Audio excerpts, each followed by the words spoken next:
विलयन टॉपिक पढ़ा रहा था, जिसके अंतर्गत विलयन क्या है, विलयन के कौन कौन से अवयव हैं और विलयन के कौन कौन से गुण होते हैं, ये 3 टॉपिक्स मैंने कंप्लीट कराया था। और ये सेकेंड पार्ट है इस विलयन का। और इस पार्ट में हम लोग विलयन चैप्टर का जो विलयन टॉपिक है वो पूरा कंप्लीट हो जाएगा। यानी इस वीडियो में मैं आपको पढ़ाने वाला हूं कि विलयन के प्रकार और विलयन की सांद्रता कैसे ज्ञात की जाती है। यानी ये विलयन टॉपिक्स कंप्लीट होगा। इसके बाद हम लोग पढ़ेंगे निलंबन क्या है, कोलाइडी क्या है, टिंडल इफेक्ट यानी टिंडल प्रभाव क्या होता है। ठीक है, तो तमाम टॉपिक्स मैं धीरे धीरे करके कंप्लीट कराऊंगा। अगर आपको वीडियो अच्छा लगता है ना, तो कुछ नहीं करना है, सिर्फ कमेंट करके बताना है कि आपको समझ में कितना आया और कितना अच्छा लगा। ठीक है, अच्छा लगने का मतलब यही होता है कि आपको समझ में कितना आया, क्योंकि मेरा टारगेट यही है कि जितनी भी चीजें आपके सामने रखूं वो सीधे आपके दिमाग के अंदर भर जाए। ये नहीं कि बाहरी चीजें आप सोचो, ऐसा नहीं है। जो चीज आप अपने आसपास देखते हो उसी चीजों को अपने दिमाग के अंदर भर लोगे, यही तो पढ़ाई है और कुछ नहीं है। पढ़ाई का मतलब सिर्फ क्या है, पढ़ाई का मतलब ही यही है कि आप अपने आसपास जो भी चीजें एग्जाम्पल्स देखते हो उसको पढ़ाई से जोड़ करके अगर चीजें को समझने लगोगे तो पढ़ाई क्या हो जाएगी, आसान हो जाएगी। तो विलयन क्या है ये मैं आपको समझाया था, और उसके बाद विलयन के अवयव कौन कौन से होते हैं ये भी हमने देखा था, और विलयन के गुण। चलिए अब हम लोग जानते हैं विलयन के प्रकार। क्या जानते हैं?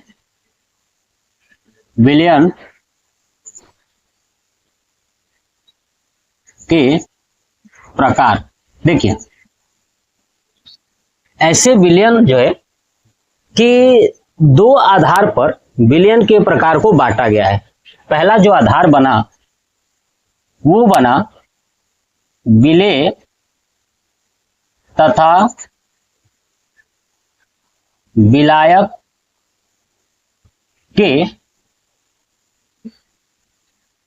भौतिक अवस्था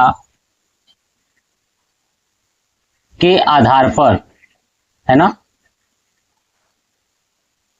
विलेय तथा विलायक के भौतिक अवस्था के आधार पर बना विलयन के प्रकार। उसके बाद दूसरा जो बना वो सांद्रण के आधार पर विलयन के प्रकार।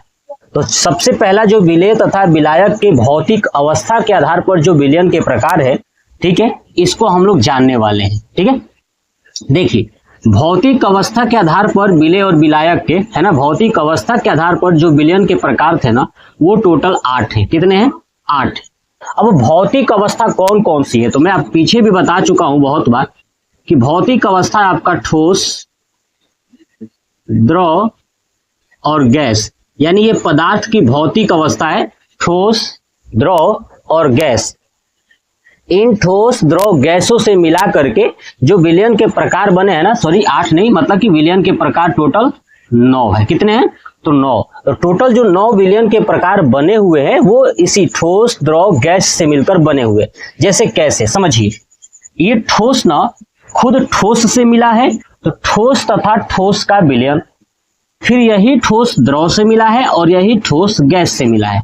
आप एक चीज नोटिस करोगे कि ये ठोस खुद से भी, द्रव से, गैस से 3 बार मिला, फिर द्रव ठोस से मिलेगा, फिर द्रव से मिलेगा, फिर गैस से मिलेगा, तो वो भी 3 बार हो गया। फिर गैस ठोस से मिलेगा, द्रव से मिलेगा और गैस से मिलेगा, फिर 3 बार। यानी टोटल विलेय तथा विलायक के भौतिक अवस्था के आधार पर जो विलयन के प्रकार है वो 9 हो जाएंगे। कितने हो जाएंगे? 9 हो जाएंगे। तो पहला क्या बनेगा, देखिए, ठोस तथा ठोस का विलयन, है ना, ठोस ठोस से ही बनेगा। तो ठोस प्लस ठोस, मैं ऐसे लिख रहा हूं तो लिखिएगा ठोस तथा ठोस का विलयन। तो मैंने लिखा ठोस प्लस ठोस, तो आप समझ जाइएगा कि क्या लिखा हूं कि ठोस तथा ठोस का विलयन। अब यही ठोस द्रव से बना, तो दूसरा क्या बना? ठोस तथा द्रव का विलयन। फिर तीसरा किससे बनेगा? यही ठोस आपका बनेगा गैस से, तो ठोस तथा गैस का विलयन। चलिए, ऐसे ही चौथा, अब द्रव बनेगा तो द्रव ठोस के साथ, तो द्रव किसके साथ? द्रव ठोस के साथ। ठीक है, पांचवा द्रव द्रव के साथ, है ना, और छठवां द्रव गैस के साथ। क्लियर। चलिए, सातवां गैस ठोस के साथ, गैस ठोस के साथ बनाएगा विलयन। और आठवां गैस द्रव के साथ विलयन बनाएगा। और नौवां गैस गैस के साथ विलयन बनाएगा। आई बात समझ में। यानी टोटल विलेय तथा विलायक के आधार पर जो विलयन है वो टोटल 9 प्रकार की हैं। अब आप कहोगे कि सर यहाँ पे देखिए, ठोस द्रव का मिश्रण और द्रव और ठोस का मिश्रण दोनों एक जैसे हैं, ठोस गैस का मिश्रण और गैस ठोस का मिश्रण एक जैसे हैं, ऐसा आपको लग रहा है। लेकिन नहीं, इन 9 के 9 के प्रकार जो 9 है ये बिल्कुल ही अलग अलग है। अब कैसे अलग है समझिए। देखिए, जो ये आगे वाला आपको दिखाई दे रहा है ना, ये है विलेय। क्या है? ये है विलेय। और दूसरा वाला है विलायक। इसका मतलब ये हुआ कि आगे वाले की मात्रा कम होगी और पीछे वाले की मात्रा ज्यादा होगी। यानी ठोस तथा ठोस के विलयन में आगे वाला जो ठोस है इसकी मात्रा कम है और दूसरा जो ठोस है इसकी मात्रा ज्यादा है। ऐसे ही दूसरे में देखेंगे, ठोस और द्रव। ठोस की मात्रा यहाँ पे कम है और द्रव की मात्रा ज्यादा है। इसका मतलब आपको समझ में आ गया कि आगे वाला जो है कि विलेय है यानी इसकी मात्रा कम होगी और पीछे वाला विलायक यानी उसकी मात्रा ज्यादा होगी। अब चलिए इसका एक एक का एग्जाम्पल समझाता हूं कि आप अपने जीवन में क्या क्या देखते हो। चलिए देखिए, ठोस तथा ठोस का विलयन। तो ठोस तथा ठोस का विलयन आपने घर में देखा होगा, फुलहा थरिया। नहीं देखते हो फुलहा थरिया? पीतल का थरिया, जिसको गांव देहात में नहीं बोलते फुलहा थरिया। तो जो फुलहा थरिया है वो पीतल का बना होता है। किसका बना होता है? पीतल का। ध्यान रखिएगा, वो पीतल का बना होता है। तो जो पीतल बना होता है, पीतल किससे बना है? तो ठोस और ठोस से। मतलब कि इसके अंदर जिंक मिला हुआ है, ठीक है, और जिंक के साथ साथ इसमें तांबा भी मिलाया गया, यानी कॉपर मिलाया गया है। जिंक इसमें 20% है और तांबा 80% है। यानी आपको एक बात तो समझ में आ गया कि ठोस तथा ठोस, आगे वाला ठोस कम होता है यानी जिंक कम है 20%, और दूसरा ठोस ज्यादा है, तांबा ज्यादा हो गया 80%। तो ये मिलाकर बनाता है पीतल। और पीतल का आपने देखा होगा, मैंने बता दिया, फुलहा थरिया, जो विवाह शादी में ज्यादातर प्रयोग किया जाता है ना। विवाह शादी में जो पीतल का थरिया होता है सिर्फ ब्याह में उपयोग होता है। उस ससुराल ब्याह में शादी होने के बाद वो जो लड़की लेके जाएगी फिर अपने लड़की को वही गिफ्ट में देगी, वैसे ही बक्से में रखी रहेगी, उसका कोनो यूज ना है। बहुत रेयर केस होता है जो उस थाली को निकाल करके लोग खाना खाते हैं उसमें, ऐसा खाते ही नहीं है, सिर्फ उसी के काम में आता है। ठीक है, जो लोटा भी मिलता है और जो द्वार पूजा वगैरह पे शायद वही लोटा या कोई और लोटा भी यूज करते हैं, लेकिन वो लगता तो है ना, फुलहा वाला। ठीक है, नेक्स्ट आता है ठोस और द्रव। क्या आता है? ठोस और द्रव। तो आगे वाला ठोस कम और द्रव ज्यादा। अब आप आइडिया लगाइए कि कोई ऐसा पदार्थ आपने देखा है जिसमें ठोस की मात्रा कम हो और द्रव ज्यादा हो? क्या आप ऐसा सोच पा रहे हो कि जिसमें ठोस की मात्रा कम हो और द्रव क्या हो? ज्यादा हो? तो क्या आपके दिमाग में कोई ऐसा एग्जांपल्स आ रहा है कि जिसमें द्रव क्या हो? ठोस कम हो और द्रव ज्यादा हो? सोचिए, बहुत सारे आपने एग्जांपल्स अपने आसपास देखा होगा कि जिसमें ठोस क्या होता है? कम होता है और द्रव क्या होगा? ज्यादा होगा। तो सोचिए कि जिसमें ठोस की मात्रा कम हो और द्रव क्या हो? ज्यादा हो। क्या आपने कभी देखा है, जैसे मैंने बताया कि ठोस और ठोस पीतल यानी जिंक और तांबा का जो मिश्रण है, जिंक है आपका 20% और तांबा है 80%। वैसे ही आप बताइए कि ठोस और द्रव का जो मिश्रण है वो क्या होगा? ऐसे सोचिए, ठोस और गैस का जो मिश्रण है इसका क्या एग्जांपल होगा? माने आगे वाला कम होना चाहिए और पीछे वाला ज्यादा होना चाहिए। ये बात आप सोचिए। ऐसे मैंने बताया ठोस और द्रव, तो ठोस क्या होना चाहिए? कम होना चाहिए और द्रव ज्यादा होना चाहिए। आप बताइए, क्या आपको आया याद? नहीं आया? चलिए सुनिए, जैसे आप घर पे शरबत बनाते हो तो चीनी और पानी मिलाते हो। अब बताइए, चीनी क्या है? तो ठोस है। पानी क्या है? तो द्रव है। अब बताइए, चीनी ज्यादा डालते हो कि पानी ज्यादा डालते हो? तो आपको पता है चीनी कम डालते हैं और पानी ज्यादा डालते हैं। यानी आगे वाला चीनी ठोस है तो कम हो गया और पानी ज्यादा हो गया। यानी यहां पे लिख देंगे, ठीक है, क्या लिखेंगे? चीनी तथा पानी का मिश्रण, या कह सकते हो नमक तथा पानी का मिश्रण। बात समझ में आया ना? है ना। शराब तथा पानी का मिश्रण, है ना। शराब में क्या होता है, पानी ज्यादा होता है, शराब कम होता है। तो ये बात आपको समझ में आ रही है, ठोस और द्रव का मिश्रण है। ऐसे और देखिए एग्जाम्पल तीसरे का, ठोस और गैस का। आप सोचिए जिसमें ठोस कम हो गैस ज्यादा हो, क्या हो सकता है एग्जाम्पल। ठोस कम हो और गैस ज्यादा हो, आपको याद आया? आया आया आया नहीं आया? सुनिए, वायु।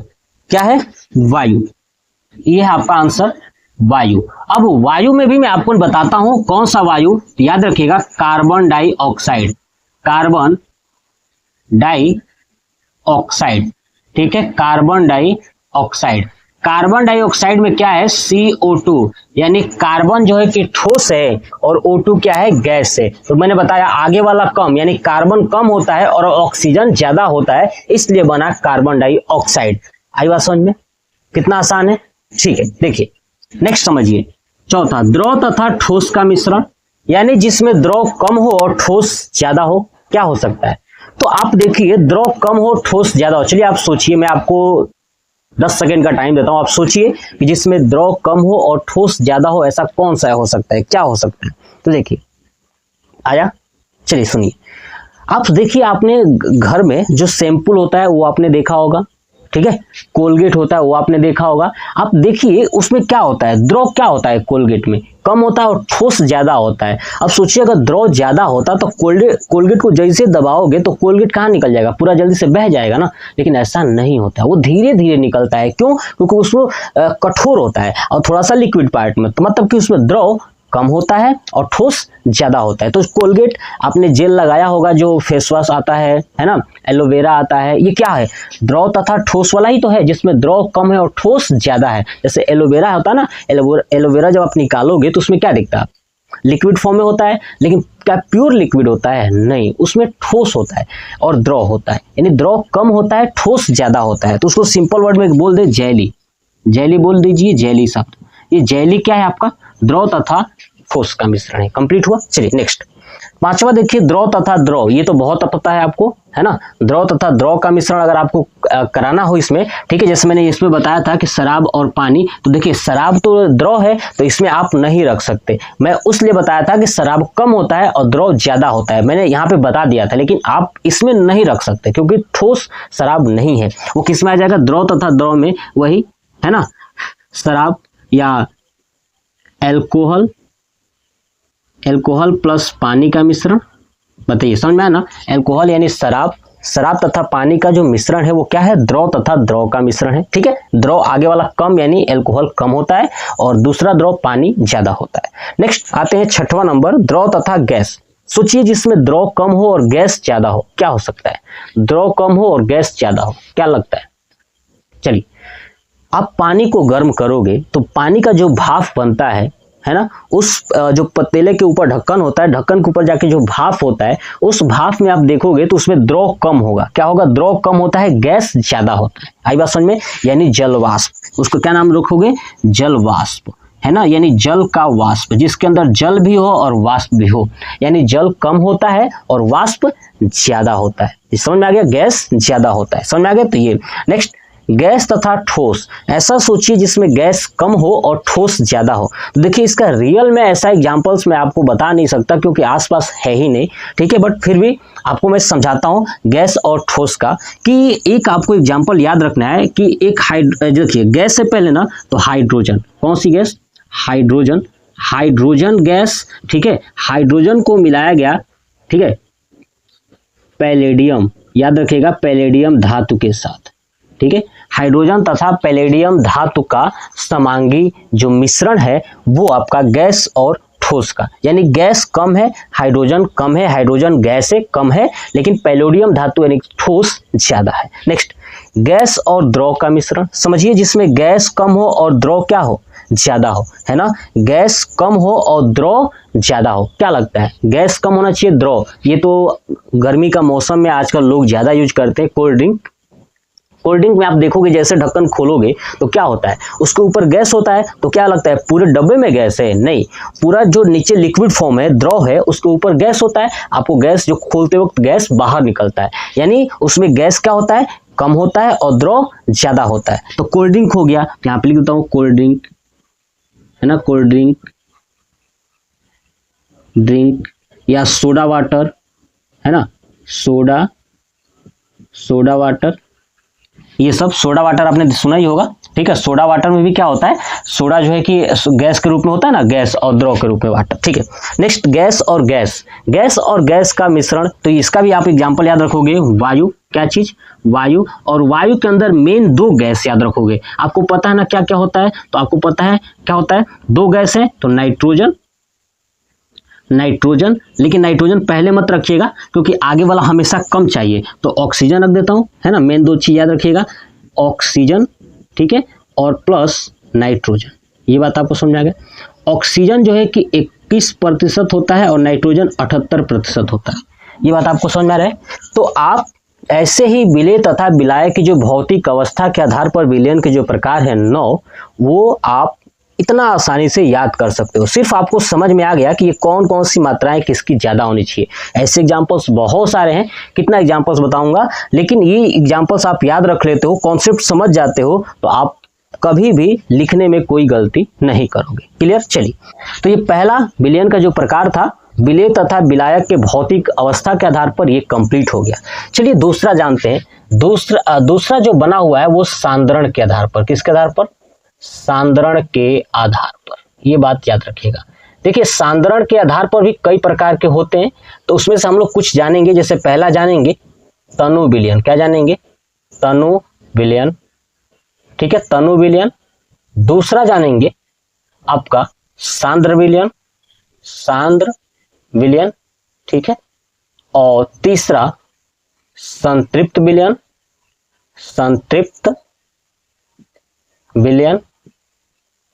चौथा असंतृप्त विलयन,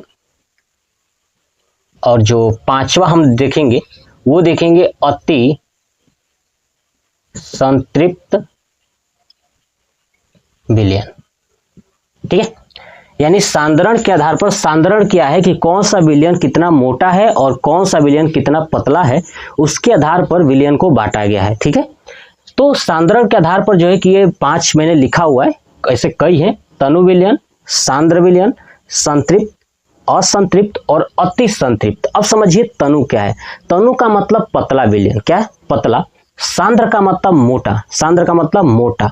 अब देखिए, आप विलयन बना रहे हो, जैसे आप चीनी और पानी घोल रहे हो, तो चीनी अगर कम डालोगे, पानी ज्यादा हो जाएगा तो पतला हो जाएगा, तो वही तनु विलयन हो जाएगा। और जब चीनी ज्यादा हो गया, पानी कम हो गया, उस समय सांद्र विलयन हो जाएगा, मोटा विलयन हो जाएगा। तो हम क्या कह सकते हैं कि वह विलयन, तनु विलयन क्या होता है कि जिसके अंदर विलेय की मात्रा कम होती है और विलायक की मात्रा ज्यादा होता है। आई बात समझ में ना? यानी चीनी विलेय है तो कम होता है और पानी विलायक है उसलिए ज्यादा होता है, तो वो तनु विलयन बनेगा, है ना। यानी वह विलयन जिसके अंदर विलेय की मात्रा कम होती है और विलायक की मात्रा ज्यादा होता है, वह विलयन तनु विलयन होता है, यानी पतला होगा। क्लियर? मोटा कब होगा? जब विलेय की मात्रा विलायक की मात्रा से ज्यादा होती है। तो क्या लिखेंगे कि वह विलयन जिसके अंदर विलेय की मात्रा विलायक की मात्रा से ज्यादा होता है, वो सांद्र विलयन होता है। कौन सा होता है? सांद्र विलयन। यानी अगर आपके सामने कोई ऐसा शब्द मिले जिसके आगे लिखा हो सांद्र, तो समझ जाना कि वो विलयन कैसा है? मोटा वाला है। जैसे सांद्र सल्फ्यूरिक अम्ल, आपने पढ़ा होगा, सांद्र सल्फ्यूरिक अम्ल यानी H2SO4। तो सांद्र सल्फ्यूरिक अम्ल जो है ये बैटरी में डाला जाता है। जो बैटरी का पानी होता है ना, वही है ये सांद्र सल्फ्यूरिक अम्ल। तो आपको लग रहा है सर वो तो बैटरी का पानी पतला होता है, ऐसा नहीं है। बैटरी के अंदर जो पानी डाला जाता है वो सांद्र सल्फ्यूरिक अम्ल होता है। उस पानी के अंदर, उस पानी में क्या मिलाया जाता है? सांद्र सल्फ्यूरिक अम्ल। और सांद्र सल्फ्यूरिक अम्ल क्यों लिखा गया सांद्र? क्योंकि इसका मोटा होता है वो, है ना। वो कैसा होता है? मोटा होता है। अब मोटा होता है तो उसको पानी के अंदर मिला करके, फिल्टर वाला पानी के अंदर मिला करके वो बैटरी का पानी तैयार किया जाता है। क्लियर? चलिए, नेक्स्ट आता है तीसरा संतृप्त विलयन, चौथा असंतृप्त और पांचवा अति संतृप्त। इन तीनों को एक साथ समझिए, आपके दिमाग में बैठ जाएगा। सपोज करिए कि आपको भूख लगा है और आपके सामने, मान लीजिए कि आप 4 रोटी या 5 रोटी खाते हो, तो आपके सामने कई सारे कंडीशन है। पहला कंडीशन कि आप जितना रोटी खाते हो उतना रोटी आपके सामने रख दिया जाए। दूसरा कंडीशन, जितना रोटी खाते हो उससे कम रख दिया जाए। तीसरा कंडीशन, जितना आप खाते हो उससे ज़्यादा रख दिया जाए। वही तीनों चीज़ें यहीं पे है। मतलब कि आपको चाहिए 4 रोटी, तो आपके सामने अगर 4 रोटी मैं दे दूं तो आप संतृप्त हो जाएंगे, तृप्त हो जाएंगे। आपको उससे ज़्यादा नहीं चाहिए, बस आप खुश हो जाओगे। यानी उसी को बोलेंगे संतृप्त विलयन। यानी जितना उसको आवश्यक पदार्थ चाहिए विलयन बनाने के लिए उतना आप दे दीजिए तो क्या हो जाएगा, संतृप्त हो जाएगा। आप उसमें और मत डालिए, जितना एक्स्ट्रा मत डालिए और न ही कम करिए। बात समझ में आ रहा है? न ही उस पर एक्स्ट्रा डालिएगा और न ही कम करिएगा। तो जितना उसको चाहिए वो विलयन आप तैयार कर रहे हो तो वो होगा संतृप्त विलयन। कॉन्सेप्ट क्लियर हो गया? मतलब सिंपल सी बात है, इतना समझ जाओ कि आप किसी को 4 रोटी खिलाया, खिलाने के बाद उसको दौड़ाइए मत। अगर दौड़ाएंगे तो उसको और भूख लगेगी, इसका मतलब उसको और देना पड़ेगा। अगर संतृप्त विलयन बनाना है तो याद रखिएगा उसको मिलाने के बाद आपको और कुछ नहीं करना है। यानी आपको विलयन क्या है, अगर विलयन में और ज़्यादा मिलाना चाहते हो, जैसे मान लीजिए कि चीनी और पानी को मैंने घोला और चीनी और पानी घोलने के बाद जो विलयन बना है, अब चाहते हैं कि यार अब चीनी डाल रहे हैं तो घुल ही नहीं रहा है। क्या नहीं हो रहा है? घुल नहीं रहा है। इसका मतलब वो संतृप्त हो गया है। क्या हो गया? संतृप्त हो गया। लेकिन हम चाहते हैं कि और घोलें। क्या करें? और घोलें। तो और घोलेंगे तो हमको पता है कि जब घुल ही नहीं रहा है तो उसका दूसरा प्रक्रिया अपनाएंगे। क्या अपनाएंगे? उसके नीचे तापमान देंगे। क्या देंगे? तापमान। और जब आग देंगे तो वो पिघल के और जगह बना लेगा और उसमें चीनी डाल देंगे। और क्या डाल देंगे? चीनी डाल देंगे। तो उस कंडीशन को नहीं करना है, यानी आपको गर्म नहीं करना है। समझ में आ गया? जब गर्म करोगे तो वो संतृप्त नहीं होगा। यानी आपको तापमान को स्थिर रखना है, तापमान बढ़ाना नहीं है। यानी कह सकते हैं कि वह विलयन जो स्थिर ताप पर है ना, वह विलयन जिस पे क्या होता है, स्थिर ताप पर, यानी ये जो विलयन होगा वो स्थिर ताप पर उसके अंदर और विलेय पदार्थ को घोला नहीं जा सकता। बात क्लियर हो गया? यानी वह विलयन जिसमें स्थिर ताप पर विलेय पदार्थ की मात्रा को और घोला नहीं जा सकता तो क्या कहलाएगा? संतृप्त विलयन। ध्यान रखिएगा, स्थिर ताप पर आपको ताप देना नहीं है, स्थिर करके रखना है, ताप बढ़ाना नहीं है। ठीक है, वो स्थिर करके रखना है। आप उसमें विलेय और नहीं घोल पाओगे तो क्या कहलाएगा? कौन सा विलयन? संतृप्त विलयन। कॉन्सेप्ट क्लियर हुआ? चलिए आता है असंतृप्त विलयन। अब इसमें क्या था कि भैया 4 रोटी खाना था, उसको 4 रोटी दे दिए तो संतृप्त हो गया। अब इसमें 4 रोटी से कम कर दीजिए तो हो जाएगा वो असंतृप्त। क्या हो जाएगा? असंतृप्त। यानी उसको अभी संतृप्त भी नहीं कर पाए। क्यों? क्योंकि उसको संतृप्त के लिए 4 रोटी चाहिए था, हमने दे दिया 3, वो तो असंतृप्त हो गया। यानी संतृप्त होने के लिए जितना चाहिए था उससे भी क्या हो गया? कम हो गया। तो सिर्फ इसमें क्या लिखोगे कि वह विलयन है ना, असंतृप्त में क्या लिखोगे कि वह विलयन जिसमें संतृप्तता के लिए, किसके लिए? संतृप्तता के लिए आवश्यक पदार्थ से विलेय की मात्रा कम होती है। कॉन्सेप्ट समझ में आया? यानी वह विलयन जिसके अंदर है ना संतृप्तता के लिए जितनी पदार्थ की जरूरत है उससे क्या होगी? कम होती है। तो कौन सा विलयन बनेगा? असंतृप्त विलयन। कॉन्सेप्ट क्लियर हो गया? आप लिख लीजिए, मैं बोलता हूं, लिखिएगा। क्या लिखोगे कि वह विलयन है ना, वह विलयन जिसमें संतृप्तता के लिए आवश्यक पदार्थ की मात्रा से विलेय की मात्रा कम होती है। क्या होती है? कम होती है। वो क्या होता है? असंतृप्त विलयन होता है। Concept clear? चलिए नेक्स्ट आता है अति संतृप्त। अति संतृप्त मतलब कि जितना रोटी खाना था उससे ज्यादा ले जाके रख दिए, अब बेचारा खइबो करेगा, ऊपर से लेके जीबो करेगा। ठीक है, तो वही अति संतृप्त है ना। जैसे पंडित लोग क्या करते हैं, जब आप उनको ज्यादा दोगे ना, कहते अति प्रसन्न हुए, है कि नहीं? समझ लो, अति अति क्यों लगा रहे? क्योंकि उनको और ज्यादा हो गया है ना। जितना बड़ाई करेंगे उतना आप उनके झोला में डालोगे। पंडित लोग का तो यही हाल है। देखिए, तो अति संतृप्त विलयन यही कहता है कि आप उस विलयन में और ज्यादा घोलिए। अब कैसे घोलोगे? तो जब उसको गर्म करके क्या करोगे? गर्म करोगे। यानी संतृप्त विलयन को अगर आप गर्म करते हो तो उसमें और विलेय की मात्रा घोलने की क्षमता जो है बढ़ जाएगी और उसके अंदर विलेय घोल सकते हो। तो अति संतृप्त विलयन क्या कहता है कि अति संतृप्त विलयन क्या कहता है कि वह विलयन या वह संतृप्त विलयन जिसको गर्म करने पर इसके अंदर विलेय की मात्रा को घोलने की क्षमता बढ़ जाती है, वो कौन सा विलयन होता है? अति संतृप्त विलयन होता है। कौन सा विलयन होता है? अति संतृप्त होता है। कॉन्सेप्ट क्लियर हुआ? यानी ये टोटल जो 5 के 5 सांद्रण के आधार पर जो विलयन के प्रकार है मैंने कंप्लीट कराया। कमेंट बॉक्स में जरूर करिएगा आपको कि ये कॉन्सेप्ट कितना समझ में आया, जरूर बताइएगा। नेक्स्ट हम लोग जानते हैं कि विलयन की सांद्रता। क्या देखते हैं? विलयन की सांद्रता। आपका नेक्स्ट हेडिंग रहेगा विलयन की सांद्रता। अब समझिए सांद्रता क्या है। देखिए, विलयन की सांद्रता का मतलब ये होता है कि विलयन कितना % मोटा है। वो मोटा और पतला हम लोग ज्ञात करेंगे। आई बात समझ में, उसी को बोलते हैं विलयन की सांद्रता।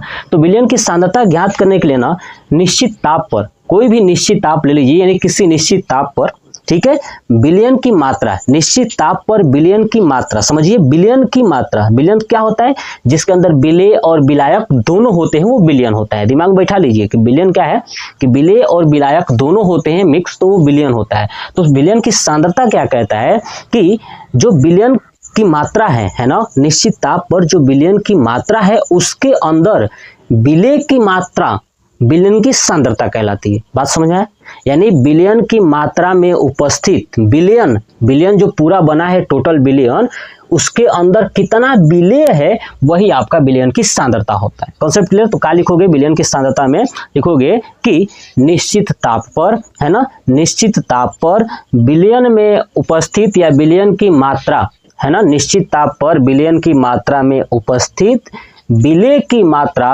विलयन की सांद्रता कहलाती है। क्या होती है? विलयन की सांद्रता। तो अब आप लिखोगे क्या कि सांद्रता बराबर क्या चीज, सांद्रता बराबर क्या होता है, तो विलेय, याद रखिएगा, विलेय की मात्रा, किसकी मात्रा, विलेय की मात्रा बटे विलयन की मात्रा, ये याद रहना चाहिए, विलयन की मात्रा। अब देखिए हमेशा जब भी सांद्रता निकालोगे तो हमेशा प्रतिशत में निकालोगे, तो याद रखिएगा गुणे 100 कर देंगे, परसेंटेज में लाने के लिए क्या करेंगे, गुणे 100 कर देंगे। यानी जब भी सांद्रता निकालना होगा तो आप हमेशा प्रतिशत में निकालोगे और उसके लिए 100 से गुणा करोगे। यानी समझिए कि विलेय की मात्रा आपको ज्ञात करना है और विलयन की मात्रा, विलेय की मात्रा को ऊपर रखना है और विलयन को नीचे रखना है, गुणे 100 कर दोगे तो आपका निकल जाएगा सांद्रता। ठीक है, तो चलिए आप इसका स्क्रीनशॉट ले लीजिए। अब हम लोग इसका थोड़ा न्यूमेरिकल कर लेते हैं विलयन की सांद्रता ज्ञात करने के लिए। मैं आपको बेसिक न्यूमेरिकल कराऊंगा जो कि एग्जाम में पूछे जाते हैं। ठीक है, चाहे क्लास 9th में हो तो भी, ठीक है, अगर 11th 12th में हो तो भी ये आपको आना चाहिए। अगर आप वनडे एग्जाम की प्रिपरेशन कर रहे हो तो वहाँ भी आपको ये पता होना चाहिए कि आखिर में जो ये सांद्रता ज्ञात करना होता है कैसे ज्ञात करना होता है। तो समझिए, देखिए हमने क्या किया कि चीनी और पानी को घोला, क्या घोला, चीनी और पानी। तो चीनी क्या है, आपका विलेय है, और पानी क्या है, तो आपका विलायक है। और दोनों घुल गए तो क्या बने, विलयन बने। क्या बने, विलयन। यानी आपको एक बात याद रखना है कि जो विलयन होता है ना, है ना, विलयन होता है वो क्या होता है, तो विलेय, विलेय प्लस विलायक।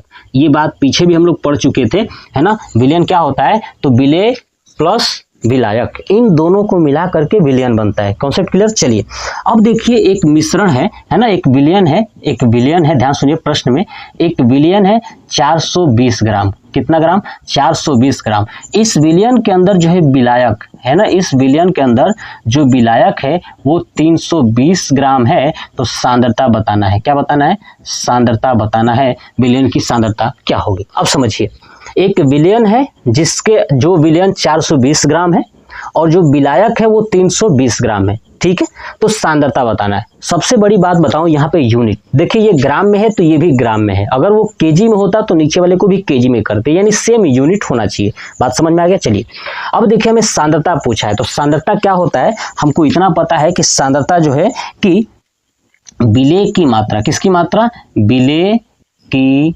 मात्रा बटे विलयन की मात्रा। क्या चीज, विलयन की मात्रा, और विलयन की मात्रा गुणे 100, यही होता है। चलिए अब विलेय की मात्रा, आप देखिए यहाँ पे कहीं विलेय दिया है, नहीं दिया है, तो आप इस फार्मूले पे आइए।